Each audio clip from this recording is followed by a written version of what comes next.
welcome again sa ating Malayang Podcast. So ngayon meron tayong guest, no? First time natin magka-guest, Pastor Edmond. Amen, amen. Hello everyone.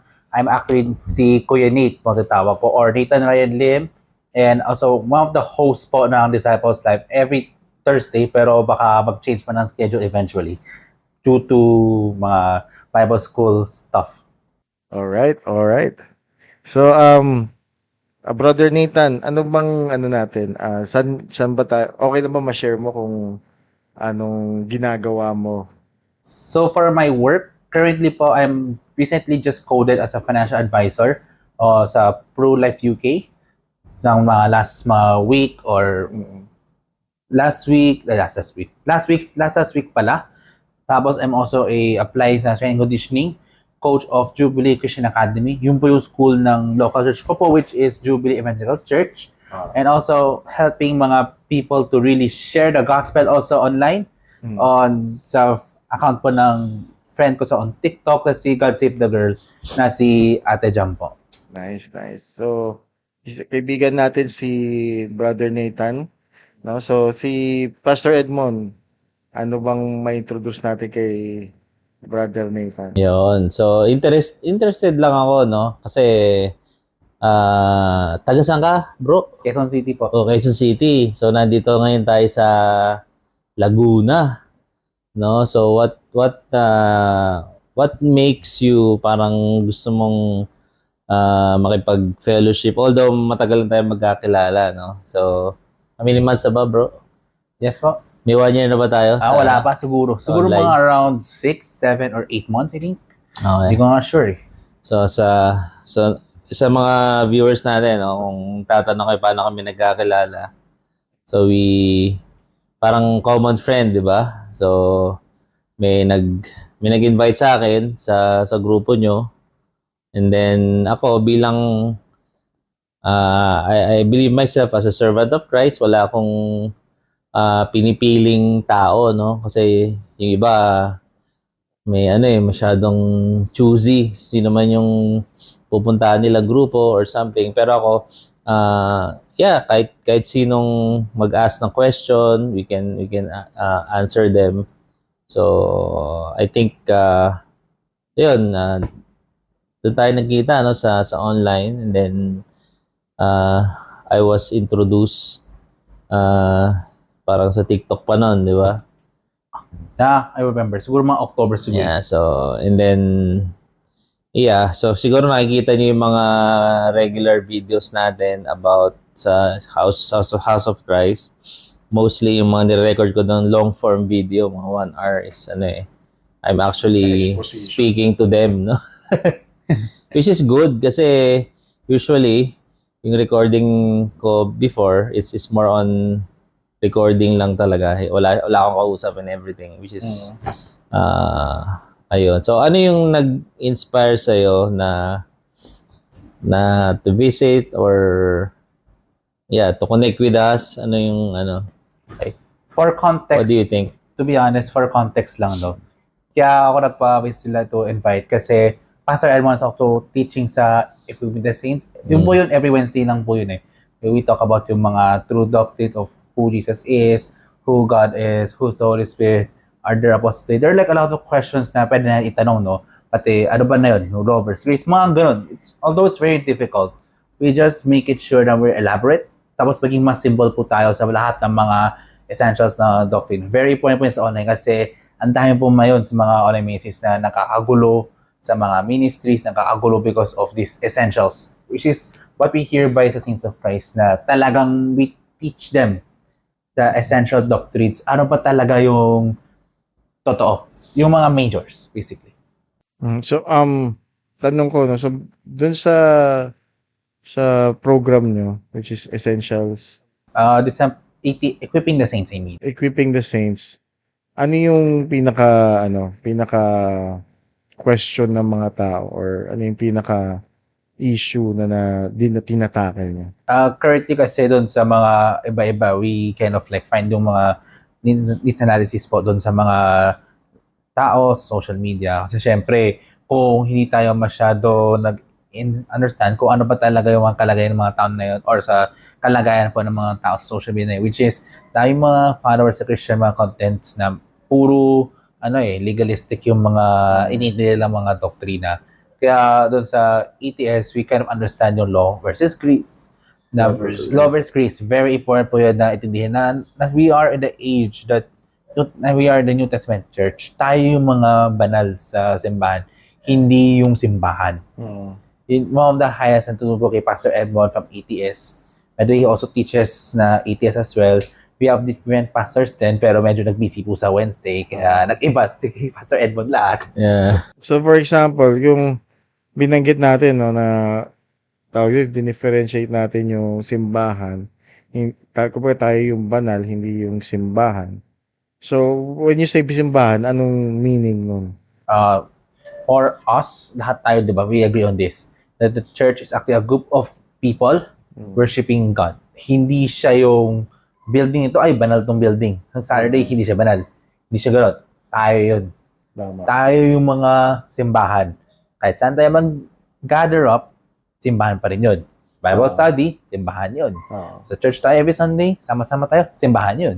Tama. Yan yun. Kasi ang nangyayari ngayon, no, especially, for example, meron ako na nakitang video no, after the pandemic.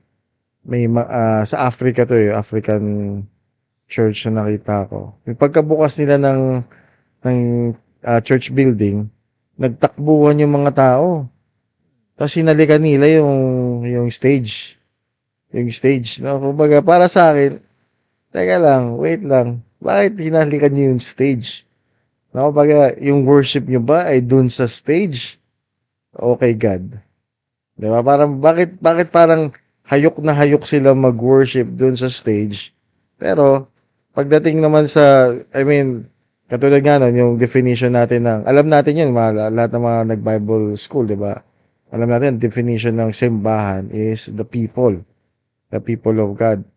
No? So, yung, napaisip ako nun, na parang nung nakita ko yun, there's something wrong with that. Kasi, ang wino-worship na nila, which is yung building, hindi na yung si God mismo. Yeah, sure. Ganda nga ng mga definition. Minsan kasi we kind of confuse the two. Kasi minsan, saan tayo magsisimba? Sa building or sa atin? Siyempre, pag sabi building, church building, pwede yun. Pero minsan kasi, people associate church with a building, not with the people who are inside of the church worshiping the Lord. Nakaka-miscommunication siya. Although sa church namin, which is being out ko lang, is mayroon kami church building, all these things, we have the auditorium. Pero what is the church ba? Hindi ba yung building or yung mga tao na dun sa building? So okay lang ba na ang tanong no, for example, ako kasi, so galing ako sa traditional church, galing ako sa isang mega church na talaga focuses on the building before. Syempre, kumbaga, ang approach niyan as a former pastor dun sa big church na yun, sinasabi natin na, yeah, the people are the church. Pero sinasabi rin namin, pero punta kayo sa building every Sunday. So, pero punta kayo sa building every Sunday. Ang banggit pa sa amin noon no ng former leader namin is pag wala yung mga tao sa building, hindi sila mablibless. So is that something you agree with or something na tingin mo na parang kailangan nating baguhin? Actually, kailangan siya baguhin Straightforward kasi to be honest, being not a church building is not how we can be blessed. And this will be exemplified po sa nangyayari sa pandemic, di ba? 2020. Lahat tayo, we're forced to live at home. Are we not blessed kung nasa church tayo online? Are we not blessed kung nasa church tayo on-site? Those two are different You kind of ask, ano ba talaga yung church? Yan ang question. That's the right question, di ba? Kung ano ba talaga ang tunay na church? Ano ba ibig sabihin ng church? So yung tamang question na tinanong din namin last time. So Kung ang church ay mga tao, tayo yun, eh, ang gathering ba is church? Ayun yung tanong doon. Kung church ay tao, ang gathering, is that church o hindi? It depends on how the gathering is eh. Mm. Say, church tayo. Sama-sama tayo, mag-gather. What if pagka puro bonding lang o pwede under the sun? Pwede naman. Pero it is not yung pinaka-essence ng church eh. Mm. Isn't it a group of people worshiping the Lord? Mm. Yun yung pinaka-tanong din na maganda na i-discuss dito eh. Ang naiintindihan ko ngayon, I mean, yung revelation sa akin about that is church is the group of people, pero gathering is the event. No, ang event. Sometimes kasi pinaghahalo natin 'yon. No, parang nagiging church lang tayo pag nag-gathering tayo, which is maling connotation for me. No, kasi for example, pag wala ako sa gathering, sabihin hindi na ako church. 'Di ba? Hindi ganoon yun eh. Oh, di ba? Di ba? Hindi gano'n. That's pero a normal person would think that na if I don't go to the gathering, ibig sabihin hindi na ako part ng church. Kasi ganun inisip nila, di ba? Ganun inisip ng mga tao pagka na-absent na absent si brother A o brother B, ganyan, uma-absent sila lagi sa gathering natin. Naku, kailangan na natin silang habulin kasi baka ano tawag ito na backslide na sila ganyan. Teka. Di ba parang ano yun? I'm familiar of that mga ano eh. Dati kasi may mga nag-helper rin sa bahay na INC. Tapos pag absent sa church, haabulin siya ng mga tao na INC. Tama. Nakakatawa nga eh, which is really weird that this is a practice din sa mga Christian churches as well. Tama, di ba? So, kaya nga parang kumbaga, ang kailangan talaga nating isa sa mga kailangan baguhin sa utak ng mga normal na Christians is i-separate natin yung identity natin as a church and yung identity ng gathering natin. Kasi sa gathering, ano ba ginagawa sa gathering based on the Bible? It says doon na we share to one another, encourage one another. Diba, yun yung papansinin mo, puro one another yung sinasabi ni Paul. You prophesy to one another, you share your gifts to one another, you share your, yung encouragement, exposition, revelation, testimony, ganyan yung nangyayari. Pero ano ba nangyayari pag nag-gather tayo? Let's be honest, no? Pag nag-gather tayo, ano ba nangyayari? Nakaupo ka. 99% of the people, nakaupo. Tama. Isa lang yung nagsasalita. Tama ba? Tama. Oo. Yun po yung nangyayari usually. So the argument of thinking that an Bible study group is acting more like the church. Yeah. Kasi yun po yung nangyayari sa church. To be in context, yung local church po ko, which is pwede ko sabihin yung pangambay tenant lang, is Jubilee Evangelical Church. I'm not a employee. I'm actually a member of Jubilee Evangelical Church. And meron po kaming church sa pulpit at salita. Pero as well as we advertise po sa Bible study, what we call, so sa CCF, may D group. Sa Victory, may V group. Sa Drummond, Iwasan natin magbanggit ng pangalan ng ibang church. Okay lang. Pero, so just, okay lang naman na masabi, pero wala naman tayo sasabi negative. Pero baka lang kasi,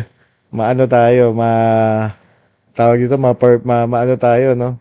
Ma-quote tayo, sabihin natin, against yan sa ganitong church, di ba? Inano natin. I'm not against. Actually, yung sabi ko, it's on a good light eh. They have these groups, meron kami. What we call it yung access group. I'm not against or anything else. Yung minamention yung access group, ano lang yung mga Bible study, we gather together, we kind of learn ng Bible. Siyempre, iwasan natin yung mention. Medyo nakaroon na ng gilihan nun. Pero the other than thing is, I'm doing this to have the good light. Na these churches have Bible study groups. They are also a group of people worshiping the Lord. Tama. Hindi sila nakaupo lang. Oo. Yun lang. Tama yun. So, maganda yung setup na gano'n eh. Actually, nakikita ko nga in the New Testament, ang ginagawa talaga ng mga believers is kind of like a Bible study. set up. House to house. Hindi house to house. Ito, nag-uusap tayo. May sinishare ka, may sinishare ako, may sinishare si Brother Edmond. And lahat tayo na-encourage sa isa't isa. Diba? It kind of like, no, yung connected ka sa isa't isa. Ang problema kasi, kung minsan, no? O minsan, madalas, yung mga sinasabi natin mga leaders, ino-overemphasize nila yung templo o yung building and dina-downgrade nila yung mga house gathering. Sinasabi nila na pagka nasa isang Bible study group gathering, hindi pa yan ng church. No, which is ba't mo sinabing hindi pa yan ng church? Kung pupunta ka sa China, wala namang yung mga underground church doon. Hindi naman sila nagmi-meet sa mga public place na doon lang talaga sila sa house nila. Para silang mga doon parang kaya sinabing underground kasi nga hindi sila pwedeng para silang illegal. So ang actually ang narinig ko sa kanila ang ginagawa nilang alibi pagka may gathering, merong birthday. Yun. So ganun sila sa underground church. So may birthday, sige, punta tayo. Siyempre, pagka narinig ng mga public mga police, may birthday lang dyan. So, hindi nila akala na church pala yung nangyayari. Tama. So, and compare mo yung dami ng Christians sa China compared sa mga open countries like America, mas marami ang Christians sa China. Yun ang reality. Kahit sa may compare, kahit sa South Korea, pag sinabi, minsan nag-uusap yung mga church leaders o yung mga underground church leader, pag nagtanong sila, how many people are in your church? About millions ang pinag-uusapan, hindi thousands, millions. No, ganun sila mag-track ng kanilang mga flock. No, ganun ang pinag-uusapan doon, by millions, not by hundreds, not by thousands, but by millions. So paano nila sasabihin na hindi yan ang church? No, ito kailangan mag-meet ka pa dito sa isang kailangan natin balikan yung John 4. Yung sinabi ni Jesus sa Samaritan woman na one day there will be a time will come na you won't need to go to the temple. Ang inisip kasi ng mga tao ngayon, madaming temple si God na physical temple, which is buildings. Inisip ng mga tao ngayon, pag nagtayo ako ng building, tapos doon ako mag-gather, temple na agad-agad yun.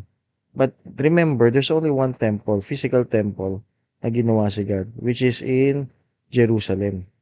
Yun lang sa Jerusalem, yun lang yung mako-consider mo physical temple na pinagawa ni Lord, na may utos ni God mismo kay David and ginawa ni Solomon, and then got destroyed by so many people. Actually, hindi inutos ni God yun. Nag-present lang talaga si David. Nag-present lang si David. Pero, napayagan.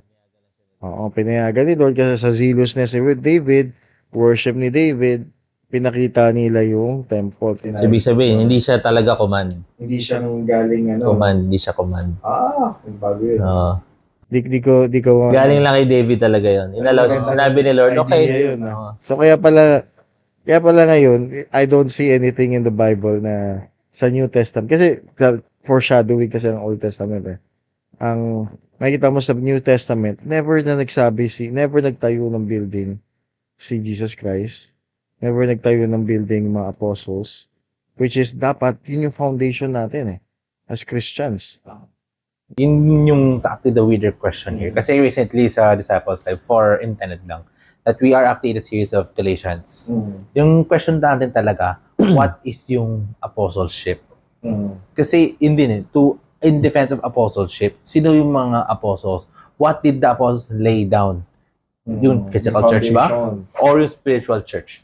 Yun din yung mismong iniisip natin minsan na it's a physical church, kailangan natin ng mga apostles kasi to lay out yung church. Pero isn't it yung foundation of what the church believes in? Ang binabanggit kasi ni Paul din sa sinabi niya na the foundations of God, the prophet, the apostles, ibig sabihin kasi nung prophets doon, Old Testament prophets, ibig sabihin apostle doon, which is the 12 apostles, hindi niya sinasabi na, hindi included doon yung mga modern day apostles.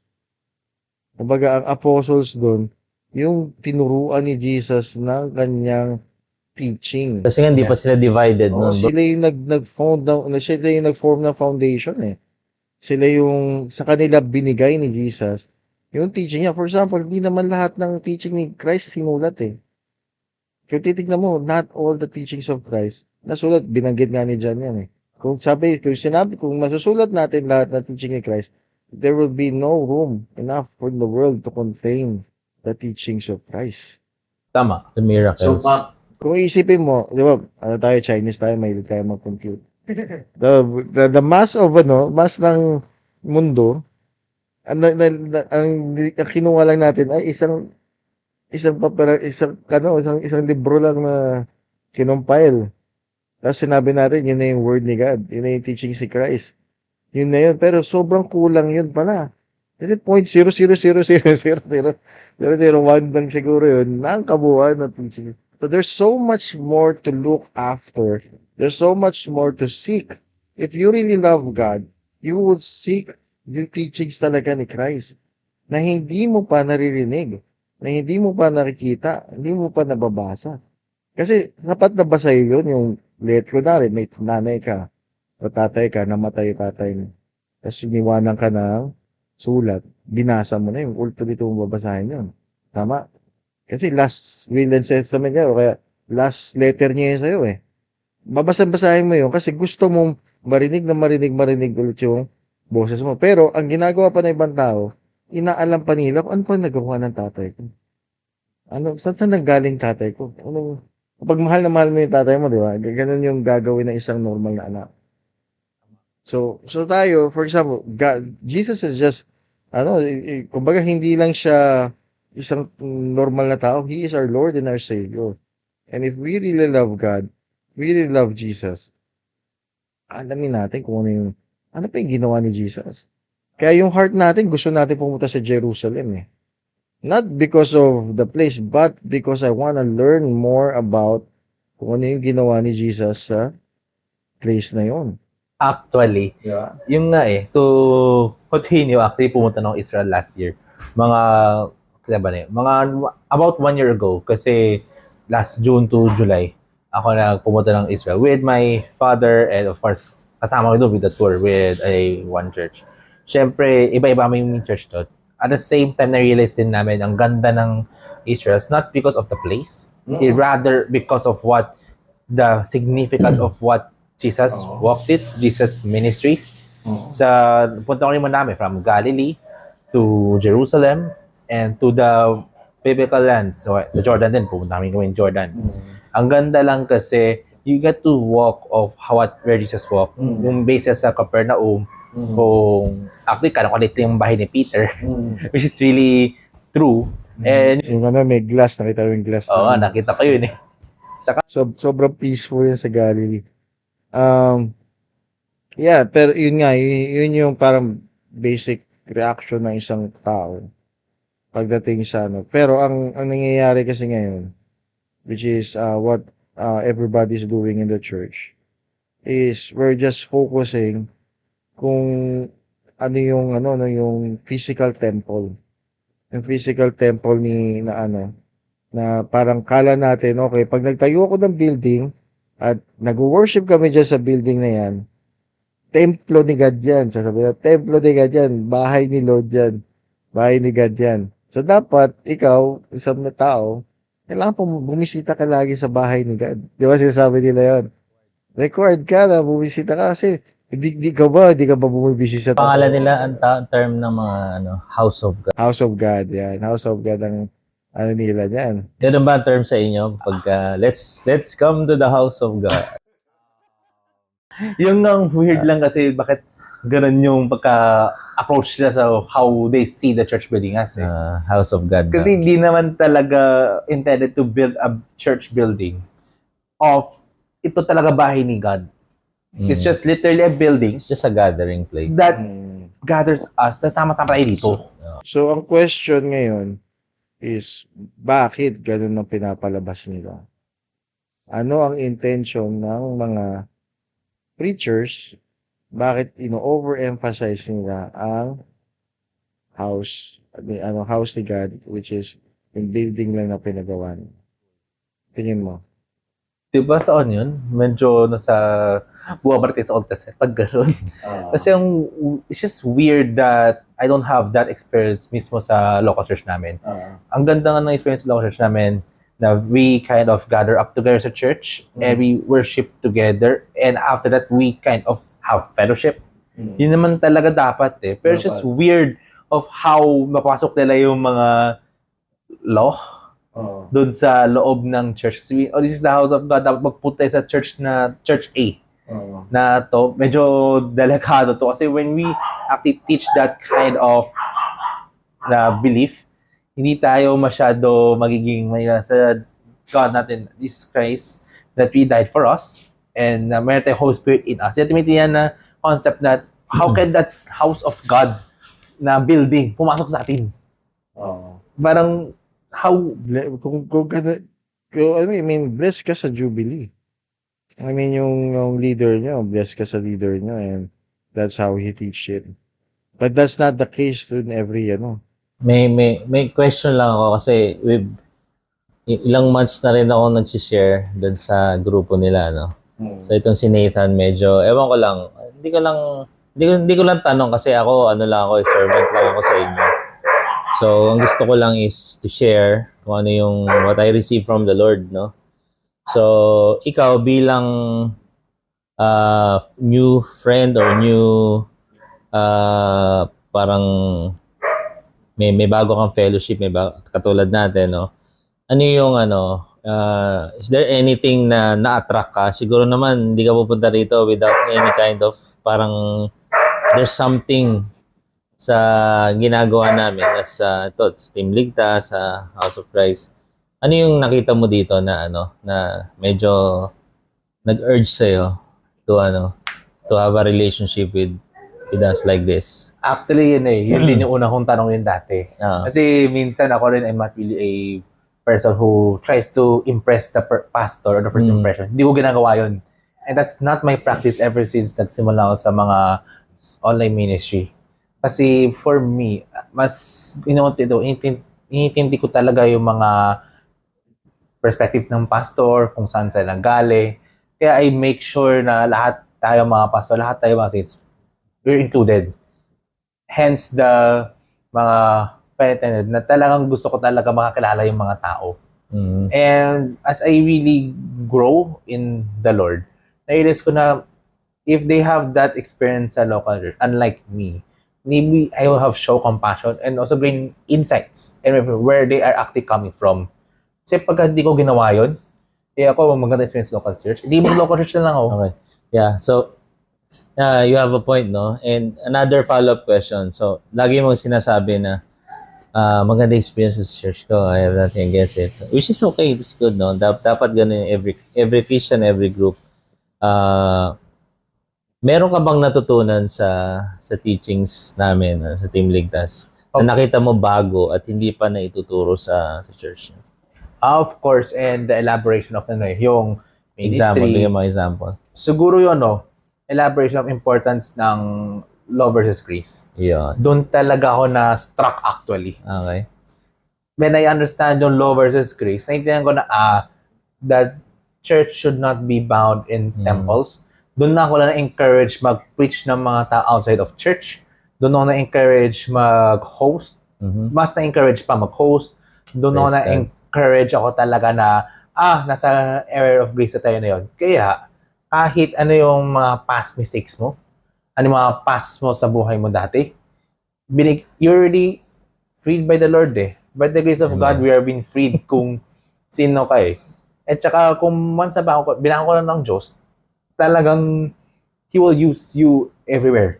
Kaya I'm so happy that I was able to connect and to meet with you all of you guys. Sobra akong saya kasi unti-unti binabago ni Lord pa rin everyday. I'm not saying I'm perfect, pero araw-araw talaga. Yun talaga yung hope for every one of us to really learn more from each another. Amen. So, yeah. Ganda yan. Kaya ako tinanong yun kasi we're not a big group, no? Hindi tayo masyadong visible sa marami. So, I don't care kasi I believe I'm just doing the will of God. Pero, yeah, hearing from you, no, na galing sa isang legit na church, na ganyan yung experience from our teaching, no, I can say, siguro confirmation na lang din, although hindi ko naman kailangan talaga marinig. Yung ganyan. Di ba? Nakakatulong din sa atin, no, na sabihin natin na we are, na-realize mo na, thank you Lord, I praise you Lord, kasi sa kabila ng mga pinagdaanan natin sa ating ministry. In this path na we're taking, talagang kami, no, alone kami dito. Hindi ka pa, kumbaga, kung makita mo yung ibang post namin, talagang inaaway kami ng ibang mga pastors. To. Lalo na yung dati mga posting namin sa Facebook no. Inaaway talaga kami ng mga pastors kasi against sa mga Tithing kasi yung pinag-uusapan, mga sa ganun. tithing, about against sa mga tinuturo talaga ng normal na contemporary church, Christian church. And pati napansin ko din, hindi lang pala din sila yung gumagawa, no? Pati may madami din, for example, mga Catholic din. Nambabato din kasi sapul din sila eh. Tapos iba din palang religion. Sapul din pa. Okay, sabi ko, Lord, grabe pala itong revelation na binibigay niyo sa amin. Kasi yung mga revelation na binibigay ni Lord talaga is hindi lang, I think it's against religion eh. Yung religion na naka-bondage, yung religion na hindi yung totoong religion na yung sa heart. When you say religion kasi, yung heart mo, yung nandun sa worship, di ba? Pero ang nangyayari kasi ngayon, religion has been, kumbaga, na twist yan eh. Actually, Naiba yung word na religion, nasa Bible yun eh. Oo. Yung religion is really taking care of loving God and having a pure heart away from the world. Yun yung true religion. Minsan lang na-affected tayo ng masyadong cliche, especially yung ibang grupo ng Protestant Evangelical, na even yung word na religion, dinidemonize nila, no? Basta religion, ano yan, iba yan. So, hindi nila alam na yung word na religion nasa Bible. So, kaya, siguro, nakita ko rin, no, if we are really seriously studying the Word of God, we will take each word seriously and define it by the word of God, no? Kumbaga, kasi minsan yung definition ng, kaya lagi ko tinatanong, anong definition mo ng ganito? Kasi pagdating katulad sa theology, ang dami nilang iba't ibang definition, like iba yung definition ng grace nila, iba yung definition ng favor, iba yung definition ng koinonia, communion, iba yung definition ng gathering, iba yung definition, kasi dinidefine nila based on their experience, not based on the word of God, not based on ano yung sinabi talaga, ano yung meaning talaga ng word. Yeah, tama. Kaya lately, how I preach in Disciples Life Ed, sa mga Bible studies, sa mga tao I share, is more of what is the text. Huwag ka magdagdag ng something sa text. Yun yung pinaka dapat natin Which is ina-accuse tayo about it, di ba?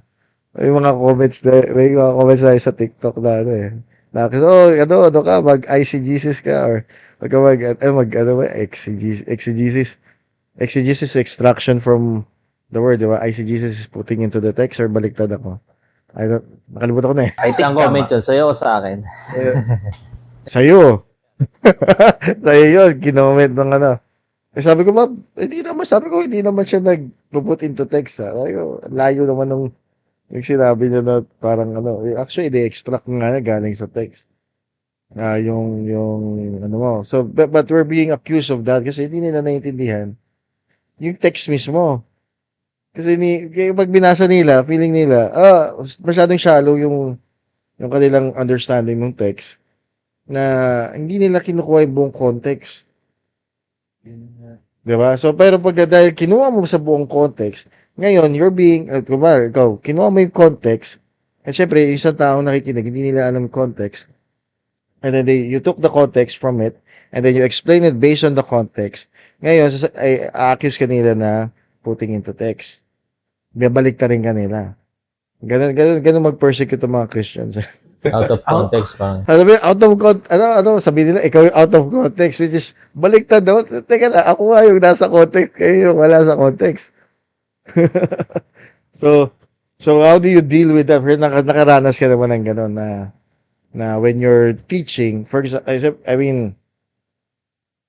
when you're teaching someone, this is a church, actually, it's a church, when you teach in the church, sobrang comfort zone yan. Kasi I've been preaching for more than 10 years.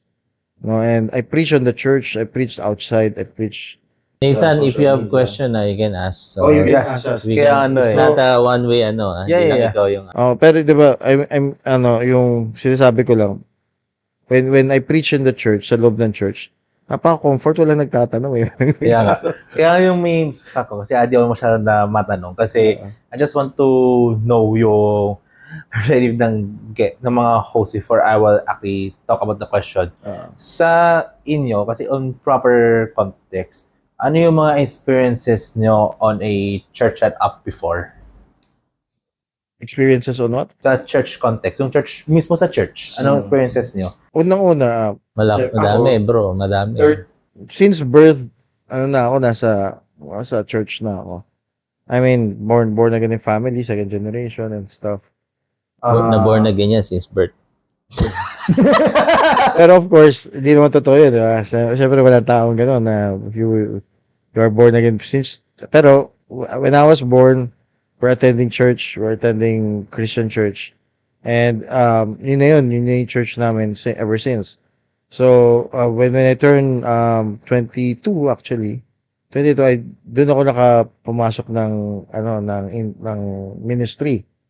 Doon ako pumasok ng ministry, nag-aaral ako sa Bible school, nag-aaral ako sa Bible school ko, no? Bible school ko. Very Bata pa early, eh. diba? So, kami, and then naging pastors, nagtayo na ako ng mga branch churches, and naging department head, naging head ako, naging youth pastor, and then, so, madami na ako na experience. And then, sinabi ni Lord sa akin, yung pandemic, sinabi ni Lord sa akin, umalis ka dyan. Kasi nga, hindi yan yung will ko. Because of the busyness, kasi, sa akin kasi nun, I mean, kahit naman nandun kami sa loob nun, God is still guiding me, no? Every year, meron sinasabi talaga si Lord sa akin na, ito yung gawin mo, ito yung mag-focus ka. And focus ako dun. And then, pero suddenly, after 2 to 3 years, biglang tumahimik si Lord sa akin. Ano yung ginagawa ko mali na hindi ko na narinig si Lord. Tataka ako noon. So, nung pandemic was a blessing talaga, no? I'm not saying na yung mga namatay, blessing, you know. Pero yung pandemic na lockdown was a real blessing to many. Kasi doon tayo nakapag-isip-isip eh. Doon tayo na-interrupt yung ating business. And, wait, teka lang. Is this something na kailangan kong ayusin, baguhin, or is there something na I need to change in my life? Bakit parang walang nangyayari, ganyan, and all that. So pandemic was, the lockdown specifically, gave you the chance. And then doon ko lang na-realize din, alam mo, every time pala na nagkakaroon ng pestilence, the Lord comes before and after the pestilence. Diba? So, pwede ko masabi din, madami kasing preacher na nagsasabi, pandemic is not from the Lord, ganyan. Teka lang, wait. Ang dami ko narinig na ganyan sa online. Teka lang, wait. Madali sabihin nyo kasi ang ganda sabihin nun na hindi nga pumapatay ng tao si Lord. Tama din naman yun, pero wala tayo sa context ng biblical context. Kasi when pandemic hits, when there's pestilence, there's disease, the Lord is there before and after. Tama, di ba? So, ibig sabihin, the Lord allowed this so that ma-shaken yung mundo. Yeah, that's true. Kasi when the pandemic actually started, doon na medyo yung mga tao kind of like find, they term say find God, yung mga ibang sa world, na they actually realize what is the meaning of life, yung mga gano'n questions from the world. They say, what is meaning of life? Who is God? Parang doon, minsan may iba naging question dahil sa pandemic. Oo, kasi nga, doon na sila nagkaroon sila ng takot sa Diyos. Actually, yeah. And the pandemic actually made us a new avenue, which is also number one, we have church on your homes. Di mo naisip yung before pandemic eh. Number two, naisip yung online ministry. Is the online ministry going to boom pre-pandemic? Kung walang pandemic, pwede. Pero not as prominent as now. Number three, di mo yung minsan naiintindihan. Yung mismong account ng friend ko or kami, we kind of were of the late pandemic, 2022 lang kasi. Medyo late na sa pandemic eh. Na talagang sama-sama to really preach the gospel and to really continue on, to really work on yung mismong mga GCs. Na yun, after pandemic, dami, bumabalik yung mga churches, naging busy na yung mga tao.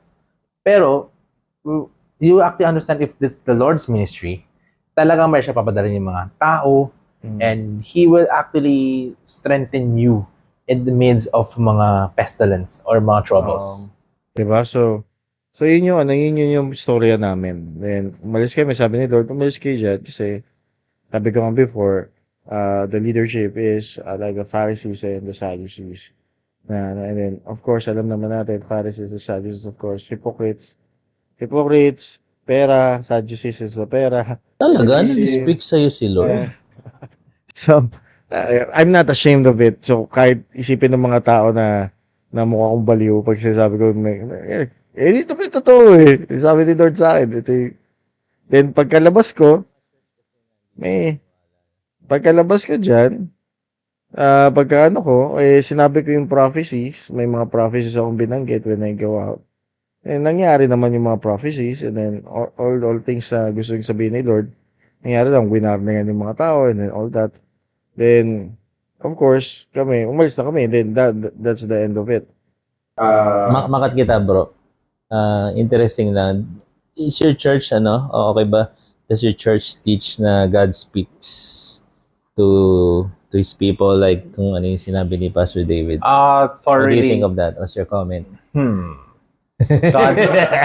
paano yung God speaks eh? Kasi that's, yung sinabi niya. yung mga God speaks sabi through niya, people, yung mga, I don't want kasi to over-spiritualize things kasi. That yung context na nito. Naiintindihan ko yun. Yeah, pero at the same time kasi, I think God speaks still to His people in prayer.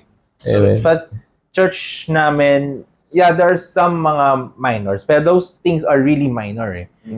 But we're really focusing dun sa, siyempre, gusto natin mag-discuss it about yung church, yung story nila, even though God speaks. Yeah, you just answer the question straight kasi in my wife's church, which is also like a Chinese church like you know, they okay sa kanila yun eh. The Lord spoke to me na that He wants me to to enter engineering or something like that, which is I don't have a problem with that. But is your church is that happening in your church? May mga ganong experiences yung mga people? Kaya medyo di ako ma-state magsagot. Not because di ako ma-state magsagot. But to be honest, kasi it depends pa rin sa tao eh. Kasi hindi naman siya yes or no question eh. Okay.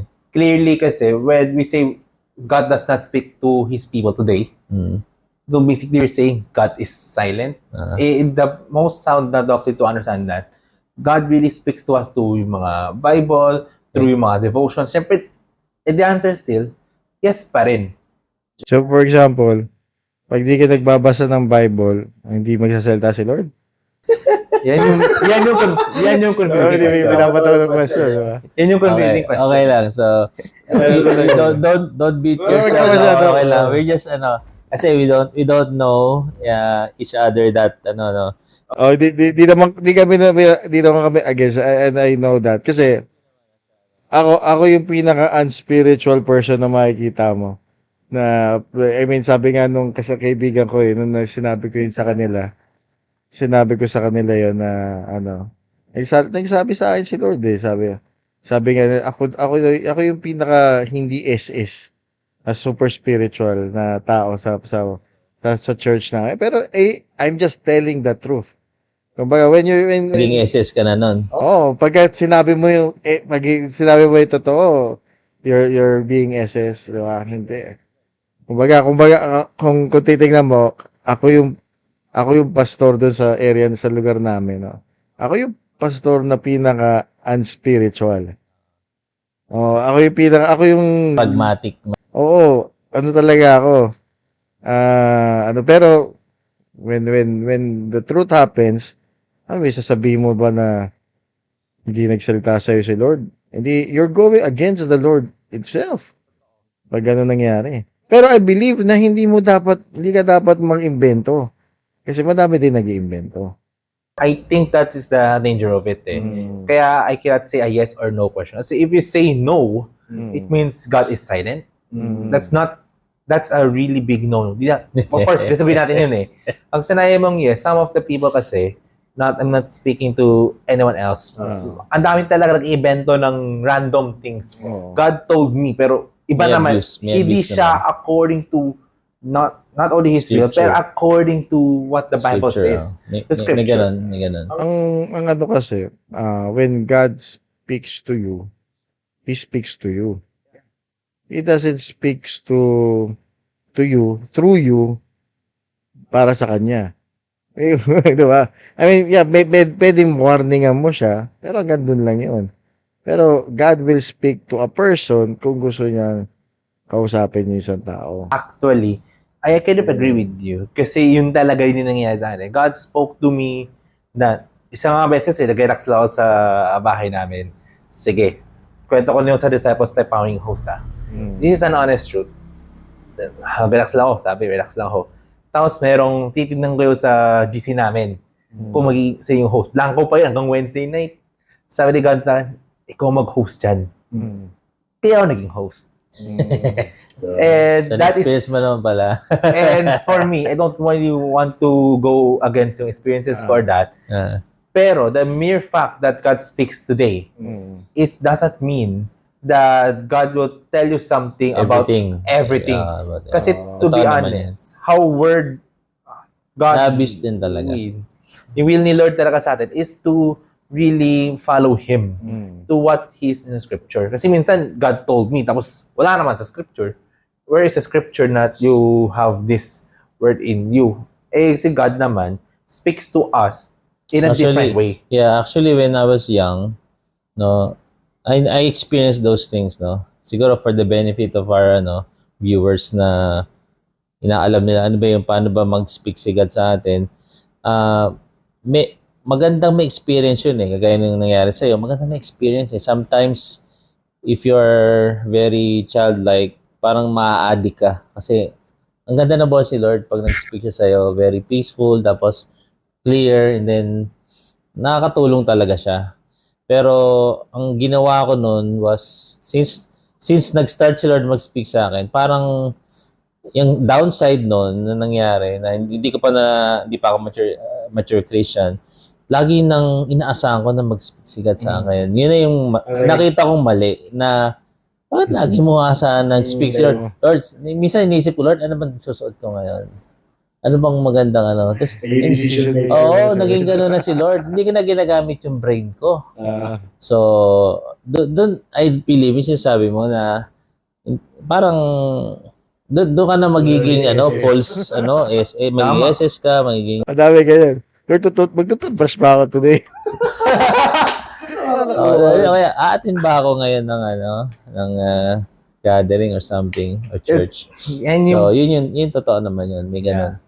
Yun actually yung point ko rin eh. Kaya I don't want to offer spiritualized things. Pero ang lang Nathan, it doesn't mean may abuse. Kaya gaya sinabi ko sa iyo kanina, may alam ka kasi nga ang background mo is more on sa conservative side. Kasi kami, ang background namin, galing kami sa Pentecostal side, no? Medyo extreme end tayong parehas. Pero it doesn't mean na may abuses dito. It doesn't mean na hindi na nag-exist yung doctrine na yun. For example, doctrine of speaking in tongues, yung mga gifts of the Spirit. So, Sometimes kasi but it takes maturity para ano kasi madaming good doctrine din, sound doctrine sa conservative and sa mga katulad sa Baptist, daming sound doctrine na maririnig ka doon. Pero you have to use your discernment talaga. Kung galing ba kay Lord yun. For example, it not necessarily na kailangan may pagtalo ka agad sa, for example, okay, hindi ka nag-agree dun sa doctrine na yun. Pero, I mean, hindi mo naman kailangan makipagtalo. I mean, okay, so kung hindi talaga siya totoo, the truth will come. Kung totoo man siya, o, ano, hindi, you would see yung reality. Pero, it doesn't matter kahit mamatay ka man, hindi mo alam yung katotohanan pagdating mo sa heaven. Paano kung totoo talaga yun? Hindi, totoo talaga yun. Kumbaga, sobrang petty ng mga Christians na nakikipag-away pa dahil sa mga doctrine na hindi naman siya foundational. Like, hindi naman siya salvation stuff. Or hindi naman siya nakaka-add ng something sa buhay mo. Like, for example, yung dami nag-aaway na may salvation by grace or works. okay, balik na tayo sa story mo. Pinutol kita eh. Pasensya na. Naliligas. Segue lang yan. Kaya naliligaw kami lagi sa ano namin. Okay, balik tayo, balik Iba, tayo. iba. So, nag-speak sa'yo si Lord na umalis. Umalis kami. Alis kami yan. So ngayon, pero yung ano, yung binanggit sa akin ni Lord, alam ko binanggit sa akin ni Lord, pero I really don't fully believe it yet. No, hindi ko pa nakikita kasi. So sinabi lang ni Lord na Pharisees, Sadducees, mga leaders dyan, and then, okay, sabi ko, Lord, okay, gusto mo ba ako magstay dito? O ganyan naman pala yung ano, alis na lang ako. Sabi niya, umalis ka kasi there are people waiting for you, dead bones, dead dry bones, waiting for you in the south, sabi niya, south area. Kaya napalipat ako dito sa south. May mga nag-wait sa'yo before na mga pinatay na, namatay na, bones na sila, nagpatuyo na, and all that. And then, you need to preach to them. No? Kailangan mong mag-speak, prophesy. Kaya, from some point, I believe na naging prophet ako. Pero hindi ko sinasabi na prophet na parang prophet na ano, it's just a prophecy, gift prophecy. Tama. Hindi ko sinasabi na prophet ako katulad nila Moses or anything. That's the truth eh. You Alam don't niya na yan? really, maski alam mo hindi ko alam, actually, when I hear now prophesy, we're actually all prophets eh. And basically, it doesn't really matter of saan ka galing na background. The gift of prophecy for me is really alive and well. Pero hindi siya nag-work as yung Moses and Elijah. Iba eh. We prophesy in part. What do you mean by that? Encourage natin one another. Mag-share tayo, mag-preach tayo ng gospel. It is what it is. So yun yung ginawa ko. Nagtayo kami ng HCF, and then Team Ligtas. Team Ligtas is just a band of pastors na social platform siya. Basically, social media platform. Doon namin nilalagay lahat ng mga song. Before, dami naming songs.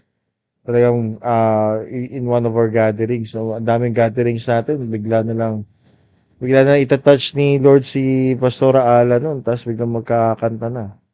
Kakanta bigla in the middle ha. Tapos bigla ang ganda ng song, ganda ng ano. Bigla yung gift talaga. Kwento ko sa kanya yung nag-speak in tongues tayo. And then, after that, may melody na agad, no?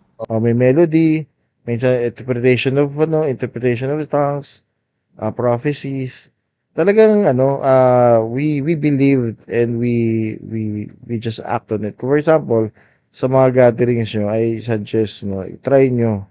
Kasi dati din, noong una, skeptic kami, sinabi ko yung pasal, paano natin magagawa itong mga to? Paano pag hindi mag-show up sa God, di ba? Paano hindi mag-show up sa Lord? Mag-speak in tongues tayo, wala naman mag-interpret. Hirap tayo nun. Oo, so ginawa namin, okay, try natin. Sabi niya, try natin. Hindi natin matututunan kung hindi natin ito try. So okay, sabi namin sa congregation nun, okay, speak in tongues tayo. Let's wait for the Lord na mag-interpret. somebody will interpret it, ganyan.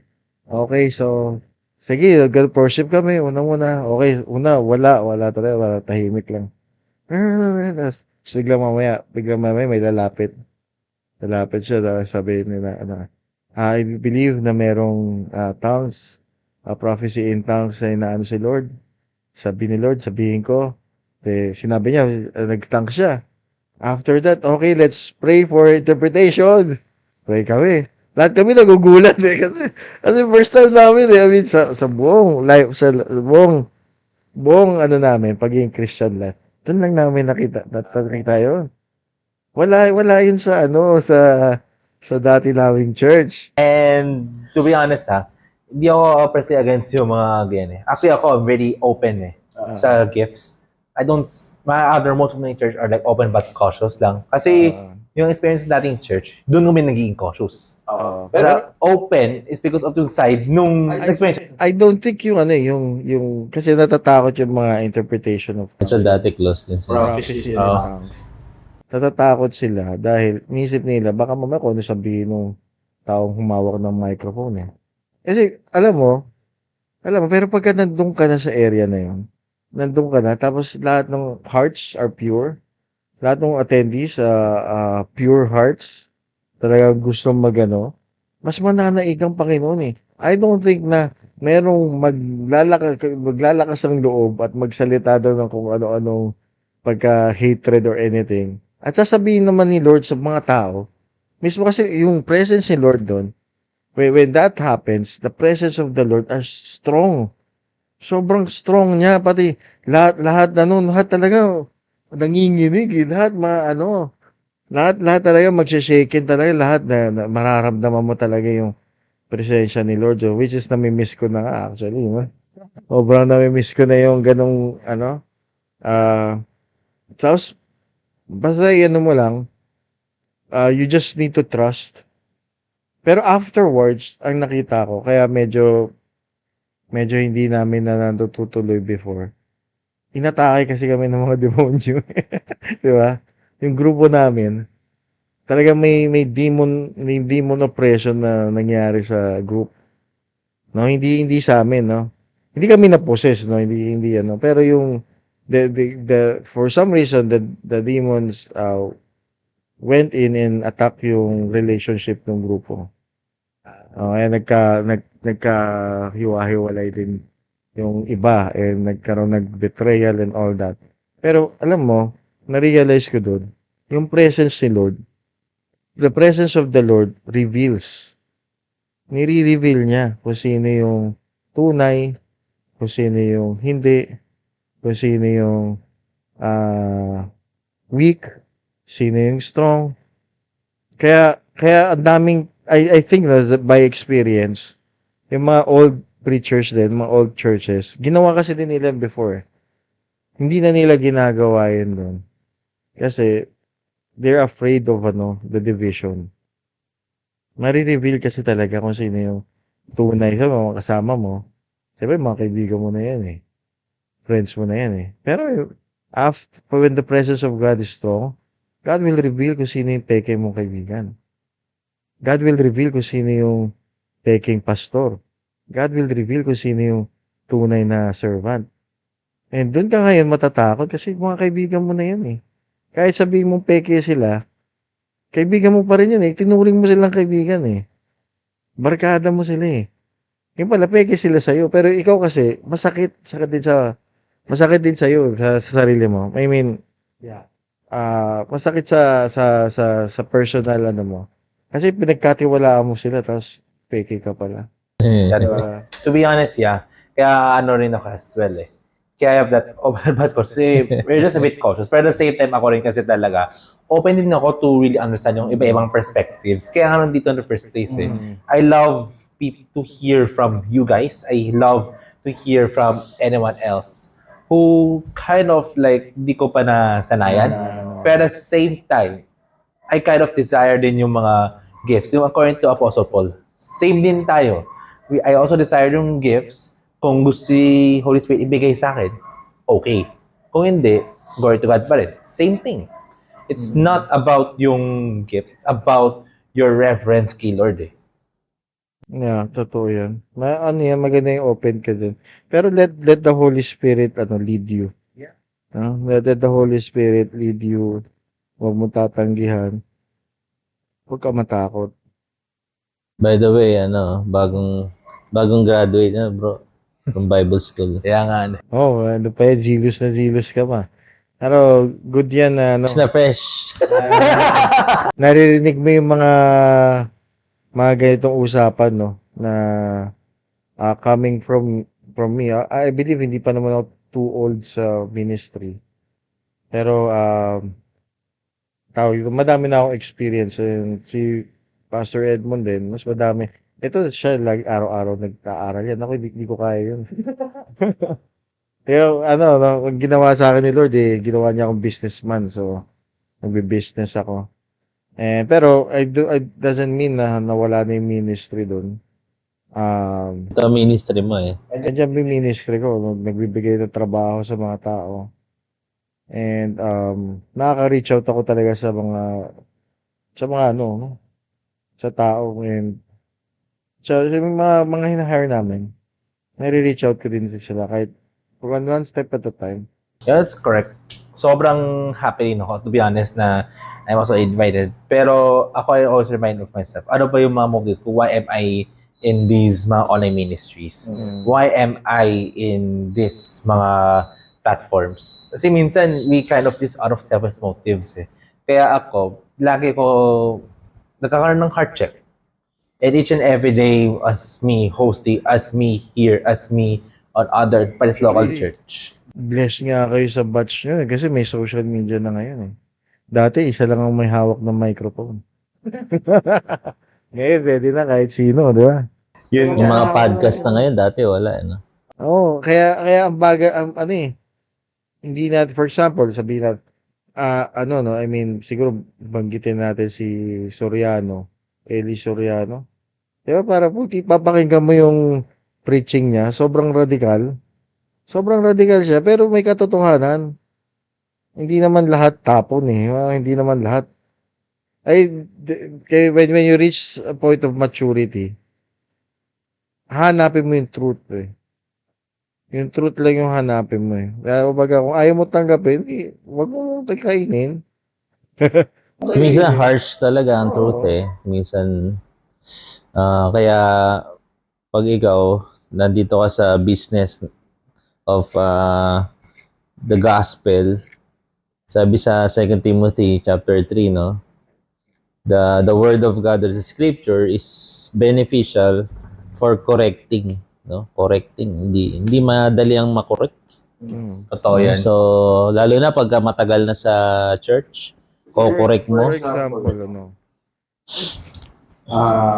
si Spurgeon, Josh Spurgeon. Yeah.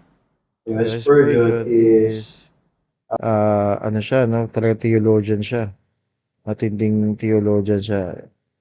Talagang Tawag sa kanya Prince of Preacher eh. Generation niya. Pag titignan mo sa kanya, may binanggit siya na to some people, yung ginagawa mo kasalanan. Kasi that's what they believe. But not necessarily true. Pero for example, dahil sila naniniwala silang kasalanan yung ginagawa mo. Ngayon, pag ginawa nila yung ginagawa mo, at naniniwala silang kasalanan yun, kasalanan na yun. Yeah. Diba? Pero sa iyo, it doesn't necessarily, hindi siya talaga. Kasi ikaw, hindi ka naniniwala ng kasalanan yun. Pero may ganong context na si Paul na binanggit, which is Romans, na everything out of faith is sin. So, ngayon, ang problema, hindi dahil sa kasalanan ba yung ginagawa mo, hindi. Ang problema ngayon, mali kasi paniniwala nila. Mali yung truth na nakuha nila. So ngayon, the preachers who preaches wrong truth and people who accepted it as truth, bondage sila. Tama. Hindi yung actually yung pinaka-problem na yun sa social media. I think social media is a double-edged sword siya. It's good Kasi people get to learn about the gospel na talagang totoo, maganda yung gospel, and about Christian concreation. Maganda rin to have that in supplementary. Pero hindi rin siya, sometimes it can be negative. Sometimes they hear a gospel na, not from the truth or contrary to the truth. Kasi nangyayari sa mga tao, minsan Christian gospel, yung pala, puro legalism, yung pala, licentiousness pala, yung pala Christian content creator ka, pero iba yung pinapalabas mo eh. Parang naging mas ikaw than yung content na what you want to share to the gospel too. Kaya double-edged sword siya eh. Alam ba, laki ng temptation na talaga to really share the gospel. Tapos ikaw yung inuuna mo eh. Wala pa tayo sa ano yan, wala pa tayo sa mga position and offices niyan. Ang dami na natin pag-usapan. Pero yan, kaya, so, Ano lang naman to is more on relax. introduction. Yung masyadong serious. So, Fresh na fresh pa si sana bumalik ka. Well, once a month lang naman nag-record. And And then, yung once a month na yun, yun yung time na nire-record namin na yung mga ito yung mga revelations ni Lord na importante ma-document natin. Kasi pagka hindi natin na-document, mawawala lang siya. Hindi siya Ano mapapayo mo kay Nathan, bro? As a new graduate sa Bible College.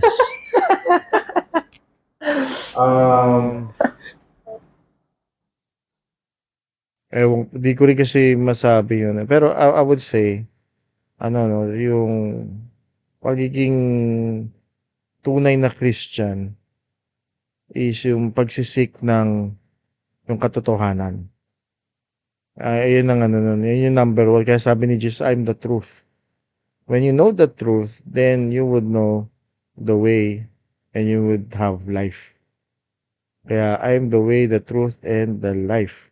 So, truth is the actual first entry natin, first step mo sa pagpapunta sa heaven.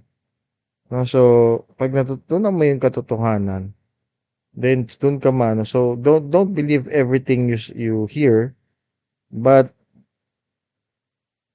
alamin mo yung katotohanan mo. Pero not everything na mali ay na napakinggan mo ay hindi naman ibig sabihin nun ay hindi siya totoo. No, hindi porket pangit siya pakinggan, ibig sabihin hindi na siya totoo. Oo, test every spirit. Sabi ni Paul. Kasi alam mo naman na sa salvation, so basta make sure mo lang save ka. And hindi lang talaga mag-focus ka sa following the steps ni God, okay, sa maging religious. Tama. And my parents kasi always keep on telling me this eh. The steps of a righteous man is ordered by the Lord. Lagi lang sinasabi sa kanya yun. Minsan ako parang, teka, ordered by the Lord? Parang ganon. Pero I realized, as the Lord really matures me as a Christian, na talagang yung steps ng righteous man ordered by the Lord, na yung situation na times naging impatient ako with my scenarios, with kailan ba itong makakaroon ng contract, kailan makakuha sa financial advisor, kailan na mag-graduate ako. Parang I have all of these things, mga within last month, last 2 months, gano'n.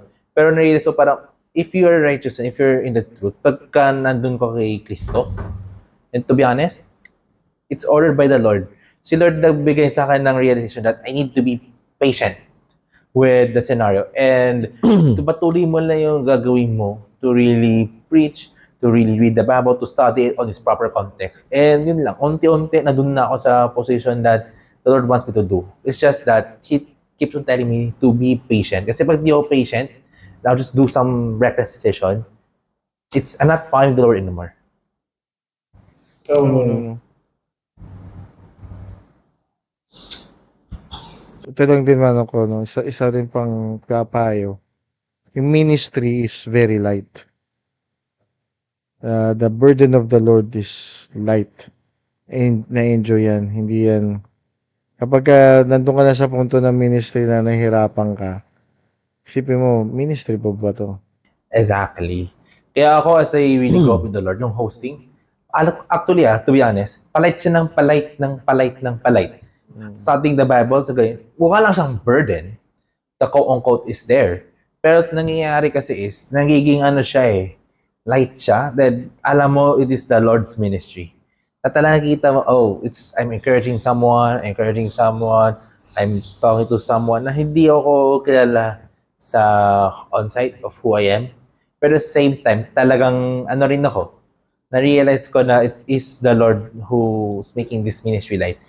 Kasi sa Bible din, I think, nandun yun sa Bible, that says that yung yoke of Jesus Christ is light and easy. So yun din yung kailangan intindihin na it is just easy for me to host. Why? Not because of my own ability. For pun intended, dati I'm a stutterer. Stutter, tsaka host, ang layo nun, no? Pero actually, yung na-realize ko rin that it is the Lord who's the mouthpiece that I can really share the gospel to all of them. Yun lang naman That's good. So maraming salamat, Nathan, sa pagbisita. Nakana tayo ng 1 hour, 10 minutes na tayo.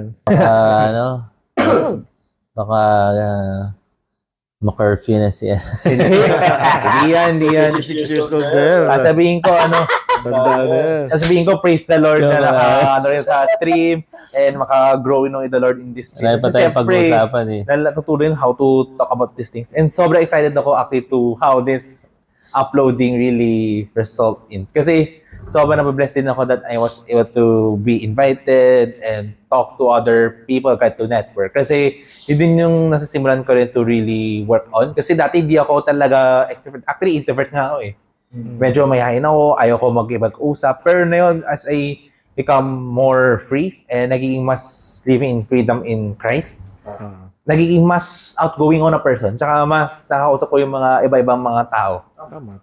Kaya I really love to really have different perspectives in faith each and every day. Alright, thank you. Yeah. Hello. And maraming salamat. See you again. God bless.